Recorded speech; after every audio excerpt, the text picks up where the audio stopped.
See, you can struggle with this world, or you can make a deal with it. And if you make a deal with it, it will steal everything from you.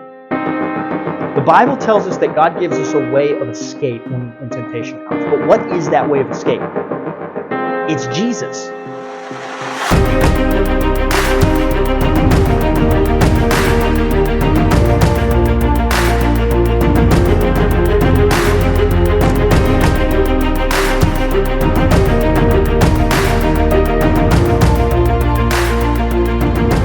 Welcome to the Reach College Podcast with your speaker, Pastor Taylor Gabbert. Boston Red Sox won 5 of the first 15 World Series. So out of the first 15, they had a third of them. They were doing pretty well, right? They won the World Series in 1915, 1916, and 1918. And all 3 of those World Series, they had Babe Ruth on their team. In 1918, they traded Babe Ruth to the Yankees for like about $400,000, which is a lot of money in that time period, right? Some of that money actually went to fund a musical in Boston. Not kidding. I don't know how that worked out, but the rules must have been different back then. So they seemed to think that, again, that was a lot of money. But given what Babe Ruth would go on to do, turns out that was not nearly enough money. So Babe Ruth went to the Yankees. He, in 1927, hit 60 home runs, which was the record that stood until 1961. He also had 714 career home runs, which is the record that stood until 1974. So he is widely considered one of the best baseball players that ever lived. And that trade is widely considered the worst trade in all of sports history. After that, the Boston Red Sox didn't win a World Series for 86 years. It was called the Curse of the Bambino, because that was Babe Ruth's nickname. And that, not only that, but the Yankees went from being basically kind of a mediocre team to winning twice as many World Series as any other team has ever won. They're the most winning team in all of baseball. So, Babe Ruth obviously hasn't been on their team the entire time that they've been winning World Series over the last, 100 years. But the point is, that trade, things shifted, right? And, there's superstition. You can chalk it up to a curse. But the reality is, the best excuse that the Red Sox have for not knowing that was going to happen, for making that trade, is that they can't see the future. They didn't know what was going to happen. They didn't know how great Babe Ruth was going to be. They didn't know how well the Yankees were going to do, right? They can't see into the future, so they don't know the consequences of their actions in that moment. The same is not true for humans in general. See, here's the thing.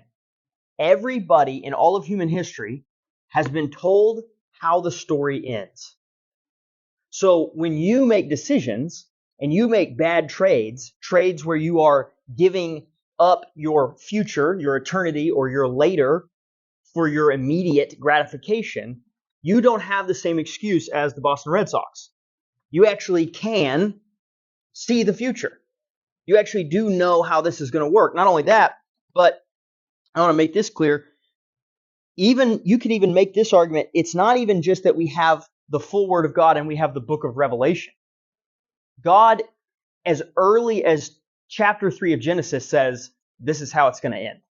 Now, there's a lot of, confusion. We call it progressive revelation. Essentially, even though God was already saying it in Genesis chapter 3, it was hard to understand when all they had was that far into the story, right? There's a lot more learning that we did as humans relating to God before we could see the full picture. But the point is, everybody from the very beginning has at least been told this much by God.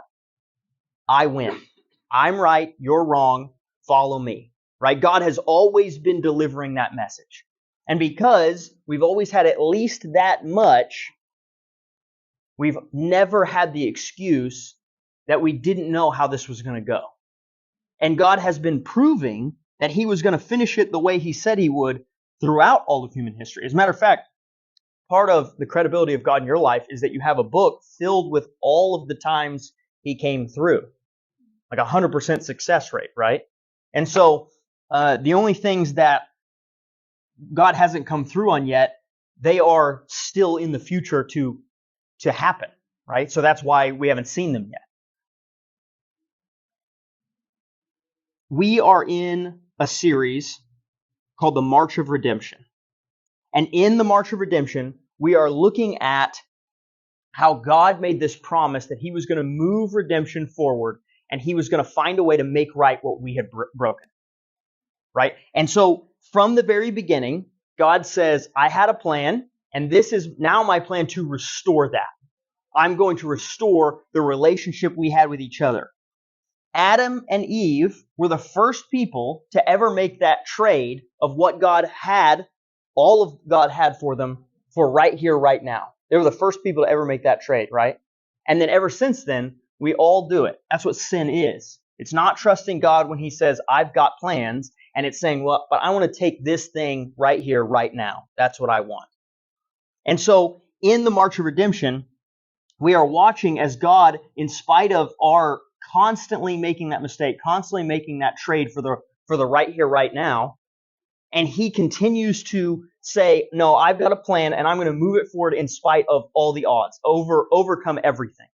Now, we haven't seen why this is called the March of Redemption in several chapters, because we've been focused so much on Abraham that it seems like we stopped, right? We're marching forward. You get so much of Genesis. It's just like, and then it's this person, and now it's this generation, and now it's this person, and then God overcomes this thing. And then we get to Abraham, and we just sit on Abraham's life for chapters and chapters. This is the first extended portion around one person.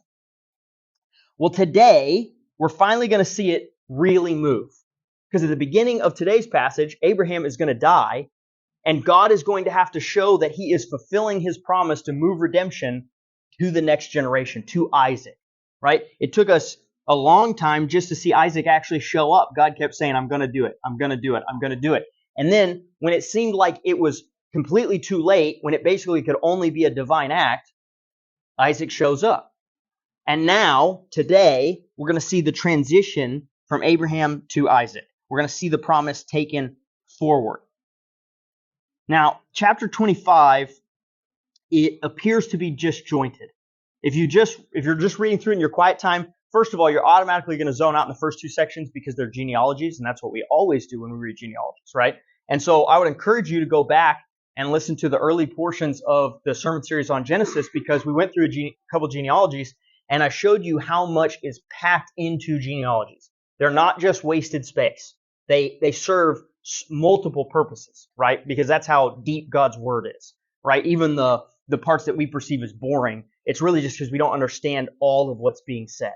So in the first portion of today, we're going to see these sort of genealogies, but they have an impact and they're not disjointed. It's not that the author is just like, well, here's some historical data. All right, back to the story. There's a reason that they're put together the way they are, to include the fact that what you're going to see is some of what is in here isn't in chronological order. So it doesn't even make sense. Like, it's not like he felt like, well, this is where it has to go in the story because this is when it happened, or this is just, I have to record it somewhere. No, he aimed it for right here because he said, this is how I'm going to illustrate this next point that I'm trying to make, right? Again, the original author, Moses, is writing to the audience, the Israelites. He's not just recording history. He is teaching the Israelites things. He's being led by the Holy Spirit, and he is illustrating things to Israel about themselves because they're on their way to the promised land and they are learning who they are and what God's promises to them are. Okay, so look with me at Genesis chapter 25, starting in verse 1. Now Abraham took another wife whose name was Keturah. She bore to him Zimran, Jokshan, Medan, Midian, Ishbak, and Shua. Jokshan fathered Sheba and Dedan, and the sons of Dedan were Asherim, Letushim, and Lemumim. The sons of Midian were Ephah, Epher, Hanok, Abida, and Eldah. All of these were the sons of Keturah. Now Abraham gave all that he had to Isaac, but to the sons of his concubines Abraham gave gifts while he was still living, and sent them away from his son Isaac eastward to the land of the east. Okay. So the first thing I want you to see here, it mentions that he took another wife. This is right off the bat. This is what I'm saying. It's not necessarily chronological. That's not the way that ancient Near Eastern authors told stories. They didn't do it linear like we do. A lot of times they gave you pertinent facts when you need them. And so one of the things that's happening here is there's evidence that it reads as straightforward that as we think it does. Sarah passes away and he takes on another wife. There's also evidence, some of it comes out of Chronicles, some of it comes out of just the language here, that maybe this is just a concubine that he already had while he was married to Sarah. And at some point, that concubine starts bearing a lot of fruit, right? He starts having a lot of kids through her, right? So we see that God is blessing Abraham with a lot of children. Now, I want to give like a little disclaimer, because this is the kind of thing that we get lost on. The Bible is not advocating for a lot of wives, right? Okay, so to be clear, the Old Testament very often does not comment on sin in a like a statement of fact kind of way. We want that every time we get to something that's wrong in the Bible, that the author's like, and that was bad. That was like a wrong thing to do, right? But that's not the way that they wrote. A lot of times what you see is that when they're illustrating that whether something was good or bad, they do it by the outcome, by the consequences. So they say, well, this person got drunk. And we're like, see, people get drunk in the Bible. And they're like, and then slept with their daughters. And you're like, okay, well, that didn't turn out great, right? And that's exactly the point, right? It's always illustrated like that. There's a cause and a consequence. And if the consequence is negative, we're supposed to assume the action is negative, right? And so we've already seen earlier in the Bible that the consequence of multiple wives and multiple children from multiple women is bad. This is a negative thing. This is not something the Bible is condoning. Now, here, that's also not the point of the passage. So the author Moses has already made that point about not having multiple wives. He's not stopping here to make it again. He's just recording a fact. Moses has this other concubine and or wife, and she is having a lot of kids. Partially, this is a representation of God fulfilling his promise, which is that Abraham's going to have a lot of descendants, both now of himself and also for generations and generations after that. So, again, the Bible's not advocating for this. Now, there is a genealogy that kind of appears in this chapter. There's 16 names, depending on where you start counting. 15 or 16 names, depending on where you start counting, which is not typical for a genealogy. Okay, what we've seen in Genesis is that typical is 12, and they use numbers to indicate a lot of things.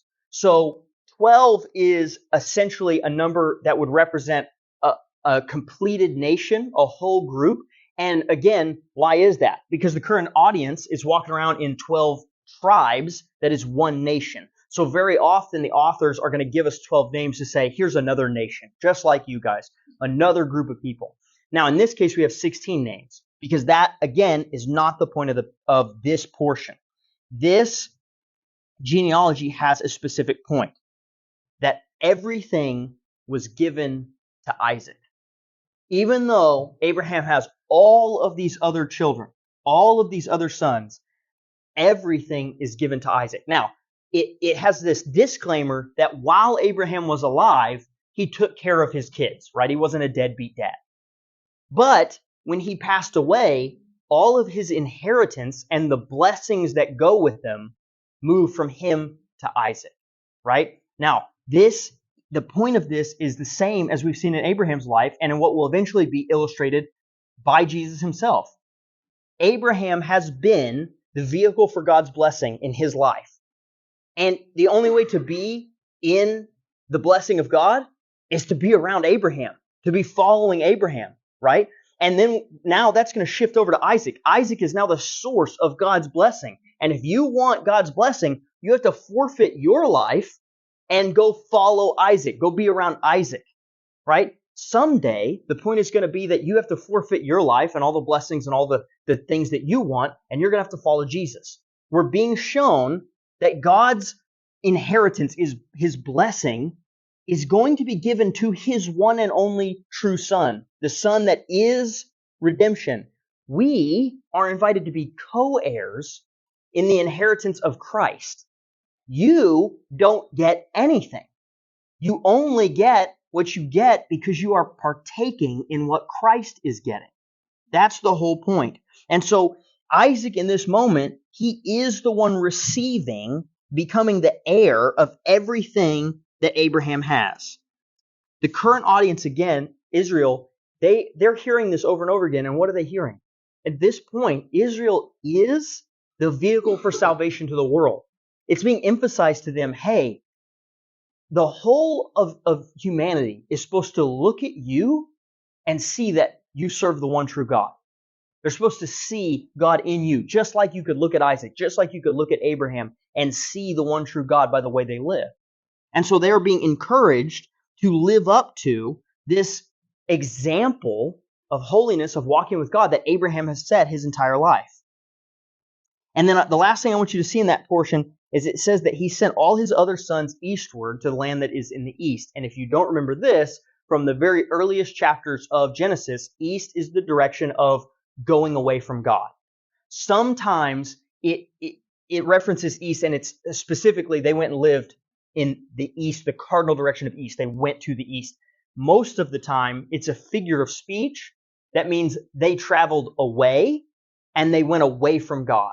And that is almost always in Genesis a negative term. So he sent them out of his presence. They went away from God's presence, right? Now, is that the only option? They were sent away. They had no choice. They couldn't stay with Isaac. They couldn't partake in the blessing. No, because we literally see people like Lot, who at some portions of their life said, I'm just going to go with you. I'm going to do whatever you're doing. And they partook in the blessings of being around.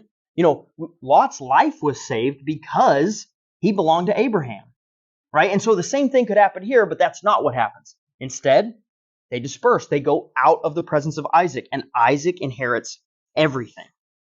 Okay, look at verse 7.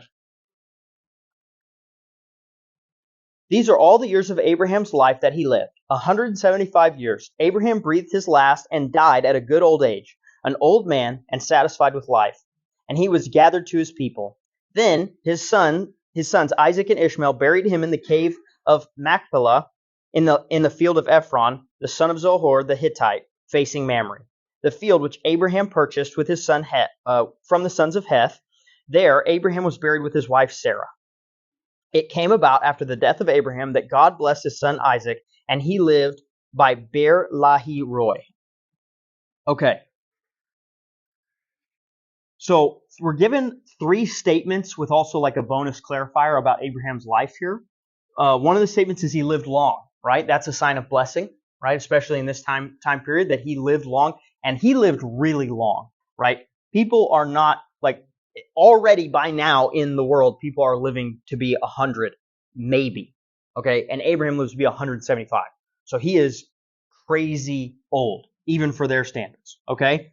He not only lives that long, but he's clearly in the prime of life, right? Because he's having kids almost to the end, okay? So things are going well. It says he was gathered to his family. This is a statement of death, of basically saying, God is saying he was gathered to all of his loved ones, all of the lost, all of those who had gone before him. He is gathered to them. This is a statement of comfort, saying like he went on to be with family. The bonus statement is that he's buried with Sarah. And not only does that have the purpose of saying like he rejoined Sarah, but also it's the added bonus of he saw the fulfillment of God's promise to him to own land in the promised land, right? He wasn't always and only a sojourner there, a traveler or an alien. He had land, and he got buried on that land. So he saw the beginning of the fulfillment of that promise to own land in the promised land.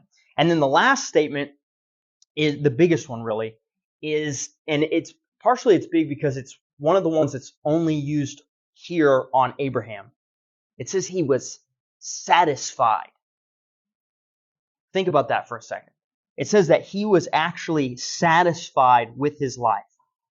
See, Abraham traded his life of doing what he wanted for following God. And because of that, he was satisfied. We trade following God to do what we want in this life, and we always end up empty. See, the reality is we think that job, that career, that degree, that significant other, that relationship, that much money is going to fulfill me. That's what I need. When I get that, then I'll be satisfied. You ever notice, sin doesn't just give up. There's not enough sin where you're I finally committed that sin to the point where I feel satisfied. It's not how it works. You have to keep going back. Not only that, but it amps up. You have to get more of it. It has to be a bigger hit because it's impossible to be satisfied with sin. Meanwhile, when you're walking with God, very, very often, you are overwhelmed. You get to a point with God where you're okay, almost too much. I don't know if I can handle any more of this relationship because God brings satisfaction. But the question is whether or not you actually believe that. You know that the Bible tells us that God will give us the desires of our heart. But that verse has a clarification. It says, first, delight yourself in the Lord. You know how you get the satisfaction of your heart? You let God shape the desires. You spend so much time with God, you want what He wants, and then when you get it, it's fulfilling. It's a completion of who you are. It's when you want things that are opposed to God that you either don't get them or you do get them, and they're incredibly unsatisfying. The reason that God prevents you from getting them is because they are threatening to you. They want to hurt you. Even good things that don't come from God become bad things. We can make good things idols. But if instead we delight in the Lord and we let Him shape the desires of our heart, then all of a sudden we will be satisfied with the things that God gives us. The question again is, do you believe that? Do you believe the Bible when it says God will give you the desires of your heart? Delight in Him first. Okay, then there's a theme that we see in verse 11. It says that God blessed Isaac. This is the moment. That's not a general statement of and then God made Isaac's life generally good also. That statement is that God then moves the plan of redemption, like He has said, from Abraham to Isaac. Isaac is now the bearer of God's blessing to the world that will someday be Jesus Christ. It's now being carried forward by Isaac. God blessed him. Redemption marched forward. Now Ishmael is mentioned here, so the question becomes, what about him? Okay, so there's another theme, and I want to talk about this one. It's the theme of the daughters of man. Okay, one of the earliest things we see is this comparison, and there's a lot of mythical insertion in here that I don't necessarily agree with. If you look into all that, you're going to find a lot of crazy stuff. But there's a comparison really early in Genesis of the sons of God and the daughters of man. Okay? These are the two groups of people, essentially, that are in some sort of competition in the world. And it starts out just that generic, right? We're told there's these two groups. Okay? And the reference in those two groups is essentially that the sons of God are people who follow the Lord, people who are faithful to the one true God, who believe in Him and do what He says. And the daughters of man is a reference to the rest of the world, people living in sin, people doing whatever they want. Now, early in Genesis, we're told that even though they had these two groups and they were separate, they started intermarrying with each other. And we've seen this militant expectation that goes throughout the whole Old Testament that the Israelites would not marry outside of themselves, right? And there's this claim that against the Bible that's it's got this racist overtone and they're not supposed to marry anybody outside of themselves. It has always and forever, from the very first moments that it's being that picture is being painted to the Israelites, it has always been about religious belief, right? Because multiple times we're going to see women in the Old Testament who come into Israelite status from somewhere else, and they're welcomed. They get to marry in, they get to be a part of the culture. There are Gentile foreign people who come in and become believers who are in the genealogy of Jesus Christ, right? Ruth is one of them. Okay, so it's not about race. It's always been about faith, because from the earliest moment we see that the daughters of man are a reason to be seduced away from God. They pull people who are otherwise faithful over the course of generations into sinful lives away from God. They walk away from Him, right? This is why by the way, that doesn't end with the Old Testament. Believers are told not to be unequally yoked, right? There's a long conversation we can have about dating anytime you want to. But if you start the conversation off with they're not saved, I'm going to tell you that it's a no-go immediately, right? That's just out of the question, right? You're speaking two different languages. You're not going to be able to connect. You're not going to have the same belief system, right? And as a side note, I'm getting off track here. Missionary dating is not a thing. It does not work. Don't do it. Stop that. So this is why marriage matters. The author transitions now to a normal genealogical format, right? And he's going to show human flourishing here. Look at verse 12. Now these are the records of the generations of Ishmael, Abraham's son, whom Hagar the Egyptian Sarah's slave woman bore to Abraham. And these are the names of the sons of Ishmael by their names, in the order of their birth. Nebaioth, the firstborn of Ishmael, Kedar, Adbeel, Mibsam, Mishma, Duma, Massa, Hadad, Tema, Jeter, Naphish, and Kedma. These are the sons of Ishmael, and these are their names by their villages and by their camps. 12 princes according to their tribes. These are the years of the life of Ishmael, 137 years, and he breathed his last and died, and he was gathered to his people. They settled from Havilah to Shur, which is the east of Egypt, going towards Assyria. He settled in defiance of all his relatives. Okay, so we shift over to this genealogy, and what we're going to see here, part of this is a fulfillment for prophecy for Ishmael, because his mother was told he's going to be turned into a large nation, right? And even that goes layers, right? Ishmael is having some prophecy fulfilled in his life by having all these descendants, but really, that's just a continuation of prophecy being fulfilled to Abraham. Abraham was told your descendants will be numerous. That doesn't mean only the blessed ones. That just means all your descendants will be numerous. And so we see that Ishmael is growing here. The side note really is, what does it mean to be a descendant of Abraham? We're told in the New Testament that it's an entirely spiritual thing. But here's the thing about God. God does not fulfill promises in narrow ways that allow people to claim that He did not fulfill promises, right? So I think the New Testament gives us a clarification that to be a descendant of Abraham is to be a child of God, to walk in faith, to come to saving faith and know who Jesus is, right? Even if you're an Old Testament believer, it was looking forward to the Messiah, even if you didn't know his specific name was going to be Jesus, right? Okay, so that's what it really means to be a descendant. So, but here's the thing. God wasn't going to let it be that the only descendants Abraham ever had were believers, and everyone could go, I don't know, there weren't that many of them, right? First of all, there's been just a lot, right? So it's already fulfilled in that way. But God also made it a very physical thing, both in Abraham's time, immediately after Abraham's time, where there's going to be 2 million Israelites by the time they leave Egypt. Right off the bat, it's not that God is saying, well, it's really about the physical. He's saying, I'm never going to leave it in doubt that I do what I say I'm going to do. From every direction, you're going to look at it and go, yeah, God kept His promise. God kept His promise over in ways that He didn't even mean the promise, right? And so Abraham's descendants are multiplying here even through Ishmael, because God is leaving no doubt. Now, this genealogy is formatted more the way we're used to. It has 12 names. It is a completed genealogy. Now, it's not generational. The idea here is to show that Ishmael has become his own nation.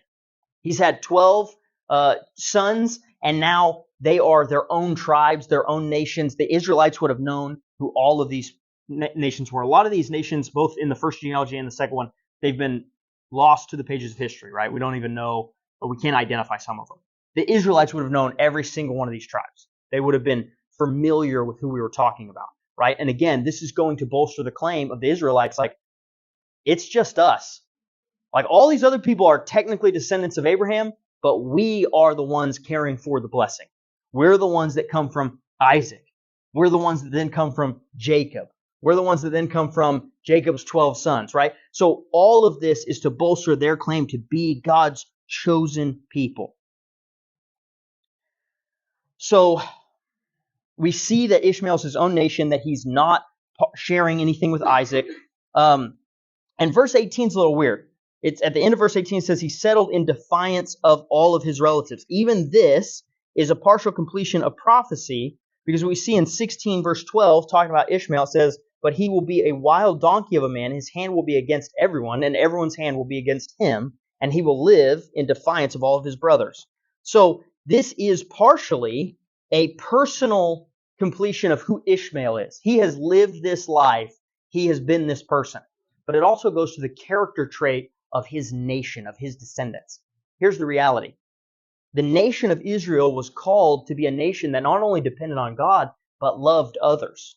They were supposed to point people to the one true God. Ishmael's entire nation is a nation that fits in with the world around them. They're going to fight for what's theirs. They're going to get what's theirs. Even the references to Ishmael being a hunter are references to his self-sufficiency. He has never served the Lord. He is going to do things his own way. And so he ends up with descendants who live just like the world around them. The author is showing that the blessing has moved to Isaac, but the daughters of man, they're still out there. They still exist. This worldly population is still flourishing. They're still multiplying. They are still in the mix, and they are in opposition to Israel. They are living in a completely different way than Israel has been told to live. The first two sections set up the comparison. We've moved all the way from the early chapters of Genesis, and we still have these two groups. Daughters of man, sons of God, right? That's what we have. And so now that we have the comparison set up, the next portion of this is going to zoom in.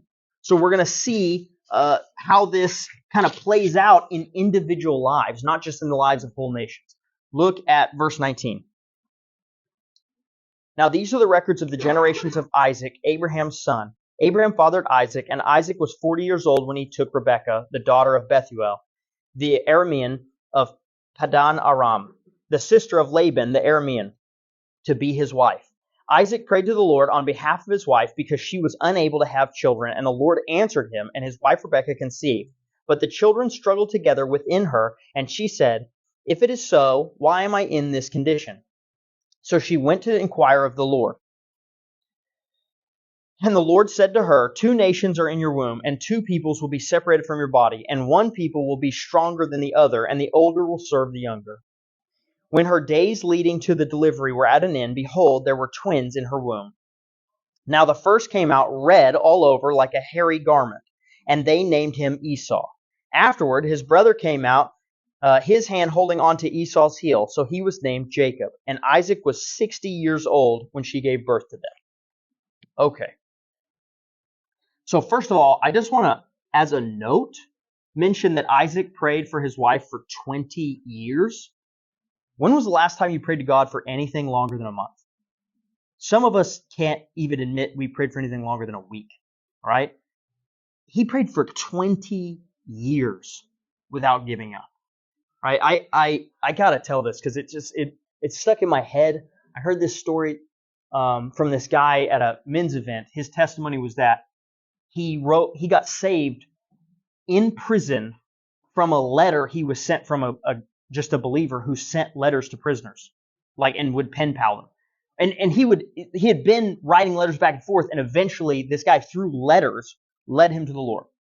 So then he gets out of prison and goes to the guy's house who's been writing to him, and knocks on the door and says I got saved because of what you wrote to me.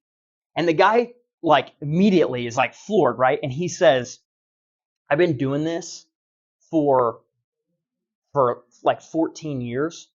No one has ever come. No one has ever said that I impacted them, that I changed them." This guy came to his house, right?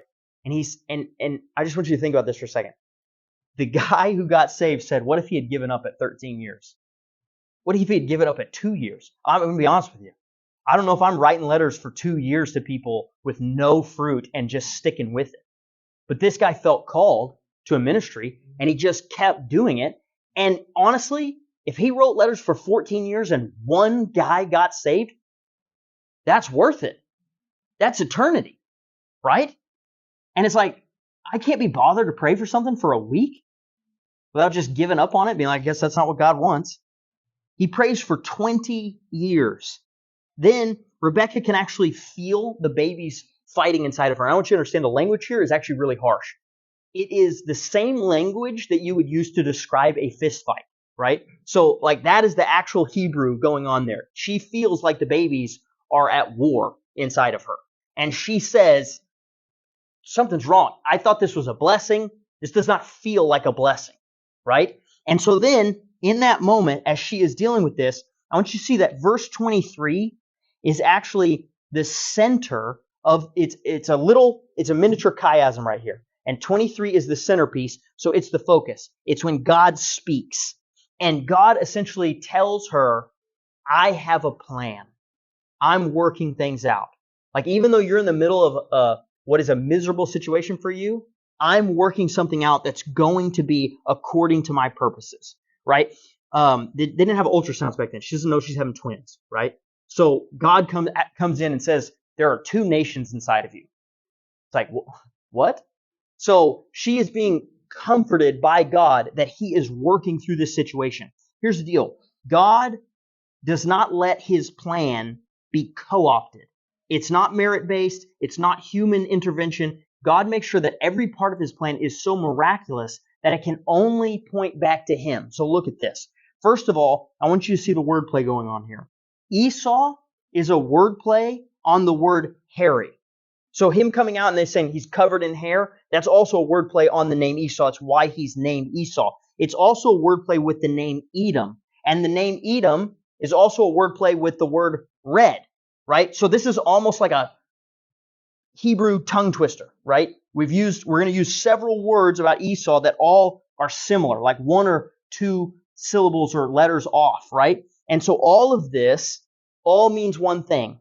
Every single one of these words is a play on the idea of being deceived or tricked, right? Everything about Esau from the moment he's born is pointing to this idea of him being deceived and tricked, right? Jacob, on the other hand, it's a name that means grasping at the heel, right? So he comes out holding his brother's heel. Literally, he's trying to get out first, right? And he comes out grasping his brother's heel. And that picture of grasping the heel or the heel is the idea of deceiving someone.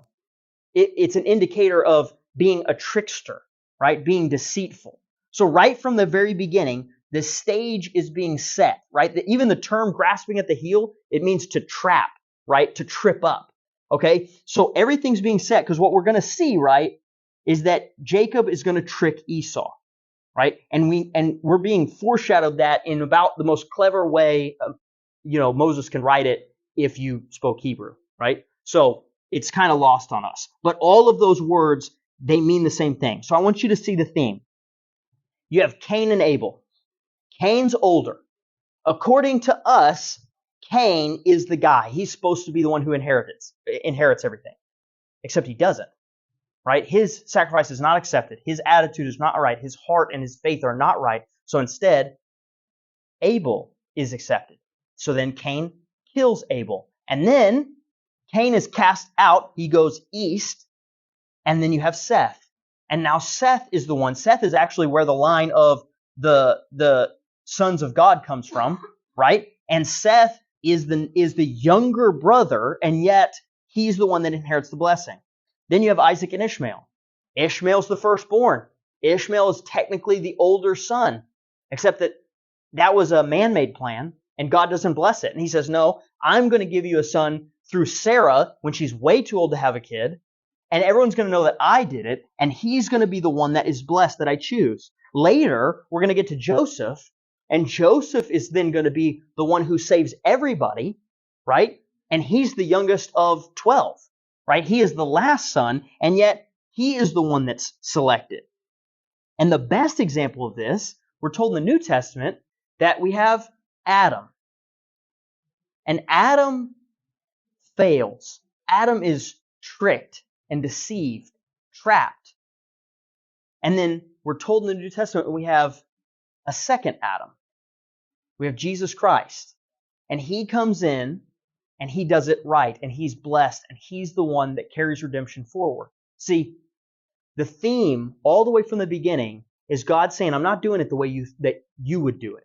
I'm not giving it to the firstborn. I'm not giving it to the rightful son. I'm giving it to the one who follows me, the faithful ones, the ones who are believers. And even though Adam was supposed to be the perfect human, Adam came in and everything was set up for him to be successful. He was tricked and deceived.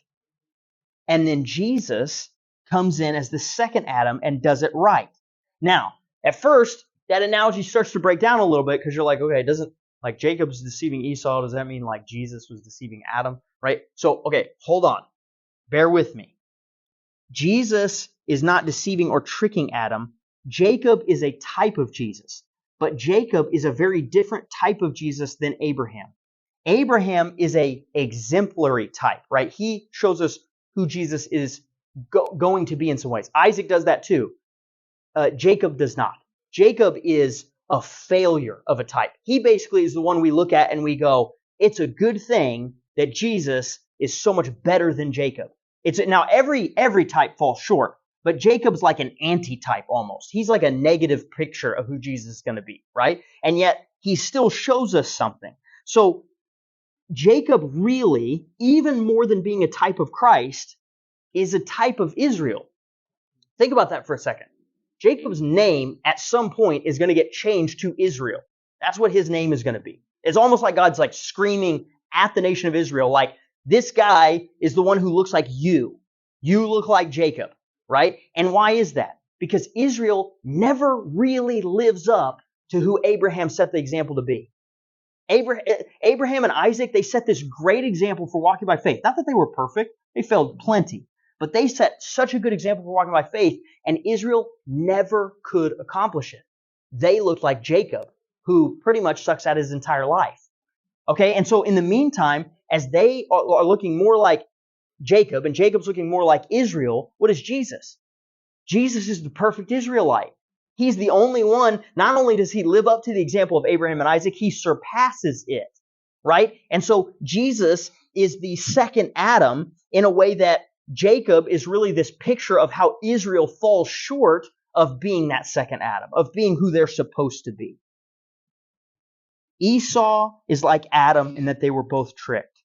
Jacob is like Israel in that they were both meant to be like and point to Christ, but instead they tried to be self-sufficient and ended up needing to be humbled. Esau is compared to Ishmael in that they are both the firstborn. Jacob is compared to Abraham as an opposite. You're going to see that Jacob is held up multiple times in his life, and he's shown to be the picture inversion of how faithful Abraham was. In the way that Abraham, they said, be like Abraham, walk in the faith of Abraham. They're going to look at Jacob and go, this is kind of what you look like. This is how you're doing. You ever seen that meme? It's like Jesus is the lion, and then Paul's like the lion from the Wizard of Oz, and then you have like a paper sack on your head, and like you're like, it's like that. It's like Jacob is like trying his best, but he's terrible at it. That's what you look like. That's the whole point of Jacob as a type. He doesn't really cut it, and yet he is the person that God chooses to use to move redemption forward. And Jacob will, at some point, be submitted to God. So the question is, where does this leave you? Okay, depending on the part of the story you look at, God himself speaks in this story, and also Isaac is a picture of God in this story. But depending on where you're looking at in the story, where are you? Well, you might be Ishmael. You might be Ishmael in that you've chosen the path of Cain. You're just living in rebellion. You are not a believer. You have been sent out from the presence of God. And I would urge you that there is repentance from that. There is a way back from that. But if you're walking in the way of Cain, if you're one of the daughters of man that is trading your eternity for right here, right now, you have to turn from that. You could be Esau in that God has set you up, you're close to the blessing, But instead, you're walking in the way of Adam. You're being tricked. You're being deceived. You're falling short. Now, honestly, there's a good place to be Esau in that hopefully that falling short causes you to cry out to the one true God, right? Jesus Christ, the actual blessing, not to depend on yourself. You might be Jacob. You might look like Israel in that you are a believer and you're falling short constantly, and that's okay as long as you end in submission. As long as you get to that place where you can say, God is my God. It's not about walking perfectly. That's not the Christian life. It's about submission and surrender to God. It's about knowing that you can't do this without God. And honestly, if we could be anybody in this story, the best person to be would be Rebecca. What does Rebecca do? First of all, she's being interceded for by her husband, which is the exact picture of how Christ intercedes for the church. We saw that last week, right? And not only that, but what does she do when she's in the middle of a trial, when she's in the middle of stuff going wrong? She goes to the Lord in prayer. She takes it to the Lord. She suffers through it in a faithful way. Now, Rebecca, don't get me wrong, Rebecca's not going to look great next time. But right now, in this portion, Rebecca is the person that I would strive to be like her in this point. She's the only person walking in full faithfulness. The only person that we can look to and say they represent me in the story. See, you can struggle with this world or you can make a deal with it. And if you make a deal with it, it will steal everything from you. The Bible tells us that God gives us a way of escape when temptation comes. But what is that way of escape? It's Jesus. It's not that God gives you a supernatural burst of all the strength you need to overcome what you're facing. It's that when you throw yourself on the mercy of Jesus Christ, on the intercession of Jesus Christ, when you invoke His name into the battle and you say, the only way I don't sin right now is if Jesus gets involved. That is the way of escape. The way of escape without Jesus is the sin. Right? You want to know the fastest way out of temptation? Just do it. Just sin. Then there will be no more temptation. Now, it will be replaced by this thing called shame, right? That's horrifying and worse and never leaves us gratified. And we always manage to forget that part. If we could clearly remember shame, we'd sin a lot less, right? But we always trade getting out from under the suffering of temptation for the sin that leads us into a different kind of suffering, right? It lies to you. James says, let your trials have their full effect. That means sit in temptation. Now, that doesn't mean play with temptation. That means don't cheat your way out of temptation. I used to think that I had some of the most incredible coping mechanisms of all time because I worked in the military. I worked as a company commander about 80 hours a week, and that was before I went home on the weekends only to get called back into work because some soldier got drunk and went to jail, right? Like I was always working. And that's like a normal week when I got to go home. Then there's the weeks where we went out into the field and that's just 24 hours a day for however long you're in the woods, right? Now here's the thing. I thought that I wasn't that stressed because I had really good coping mechanisms. You know what I found out all these years later? It's really easy to cope with just about anything the world throws at you if you can use every option the world gives you to deal with it. I mean, like, honestly, I don't know what I was thinking. It's like I was drinking, I was sleeping around, I was looking at pornography. It's like, yeah, if you want to do all the things the world gives you to do to get out of stress, then yeah, you won't feel stressed. Now, you'll feel miserable, but you'll be light. It's like, it's a horrible trade-off. It's like no weight on my shoulders, also nothing in my chest, right? Just empty inside. I hated my life, right? It's only now that I realize how bad, how stressful temptation and stress can be, because now I have to follow the Word of God when it says to bear it, to not take the shortcut to get out from under it. And now all of a sudden, I get overwhelmed with things and I have to cry out to God because I'm not strong enough. I used to tell people, life's not that hard. Joke's on me. Like Like, life is incredibly hard when you walk with God through it. Now, that difficulty pays off. God is making you something you can't be without it, right? He's shaping you. That's what James is talking about. He says, let it have its full effect so that you'll be mature, perfect, completed. You'll be Christ-like. That's the point. When we sin, we short circuit that. Look at verse 27. When the boys grew up, Esau became a skillful hunter, a man of the field. But Jacob was a civilized man living in tents. Now Isaac loved Esau because he had the taste for game, but Rebekah loved Jacob. When Jacob had cooked a stew one day, Esau came in from the field, and he was exhausted.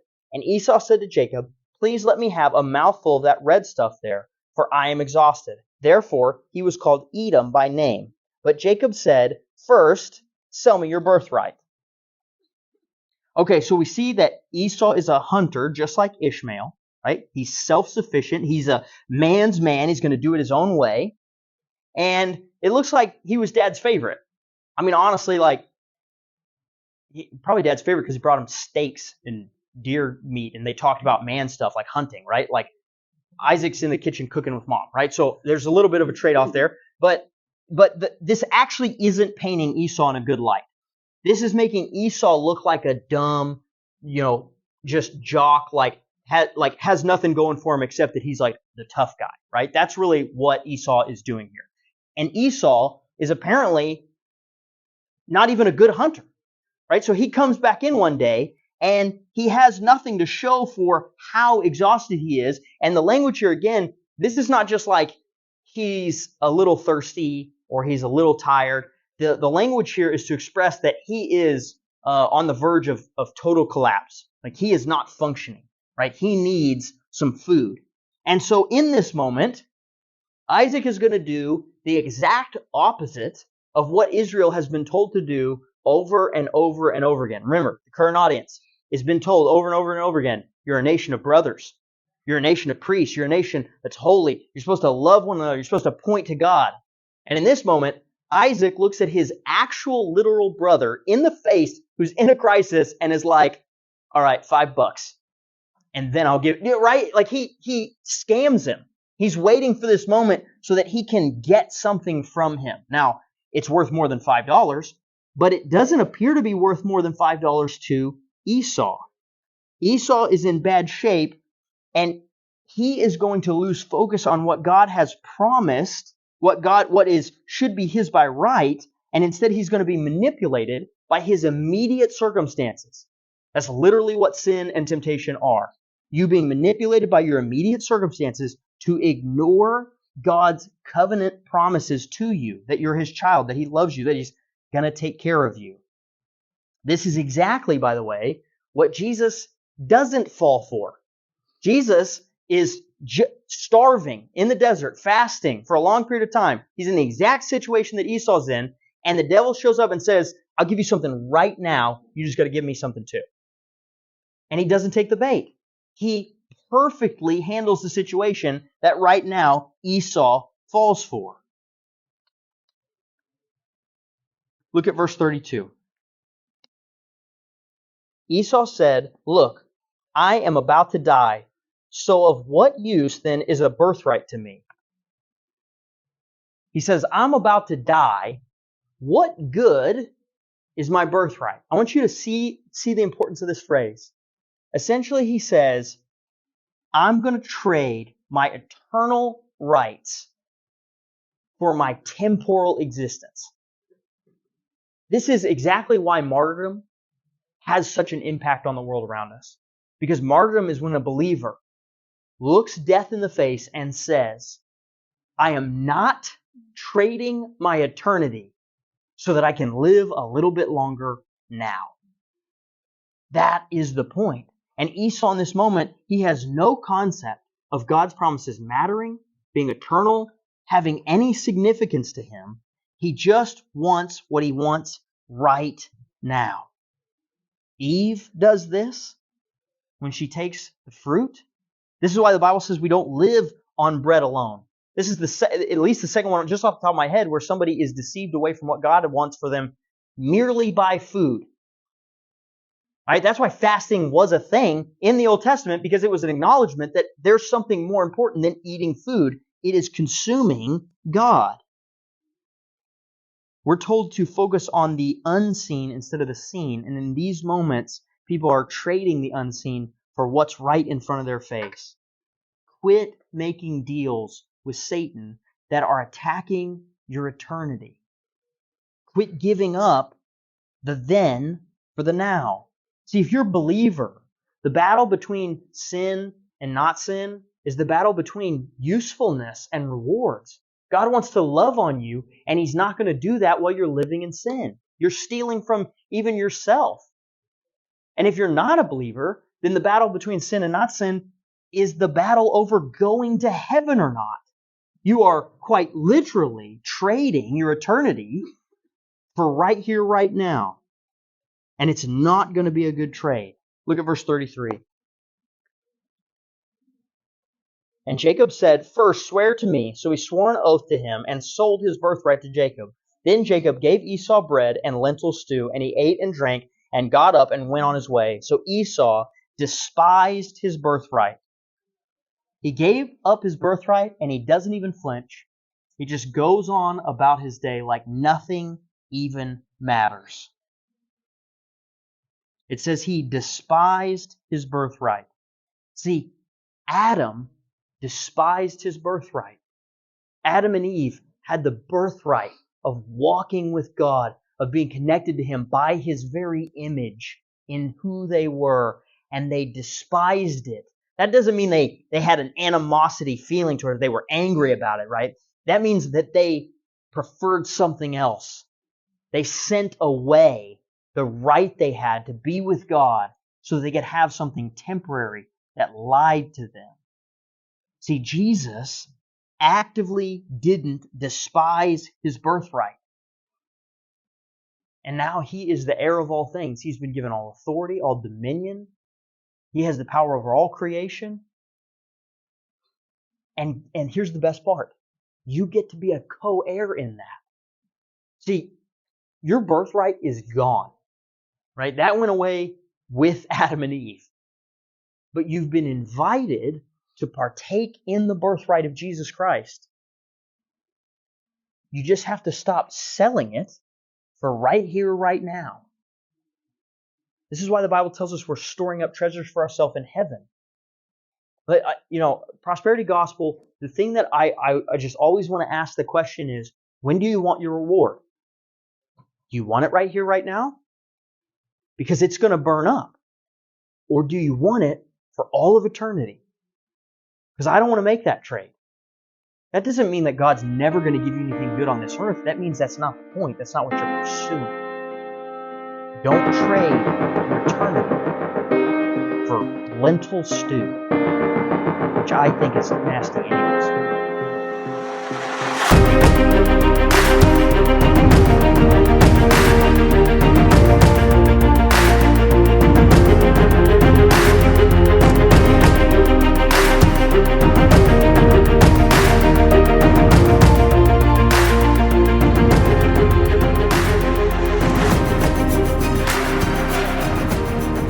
Hey guys, this is Philip Jackson, pastor to young adults at Evergreen Baptist Church. I want to invite you to come to Reach. We meet every Tuesday night at 7 p.m. at Evergreen Church in South Tulsa, just east of Mingo on 111th Street. The mission of Reach Tulsa is to cultivate a young adult community that's defined by real transformation and the sincere pursuit of a godly life through training in biblical disciplines, personal development, and intentionally transitioning into independence as mature members of the body of Christ. If you enjoyed this episode, please be sure to like and subscribe to our content. We're available on Spotify, Apple Podcasts, and wherever you find your favorite podcasts. Reach Young Adult Ministry is a part of Evergreen Baptist Church in Tulsa, Oklahoma. For more information and additional lessons, please visit our website, evergreenbc.org.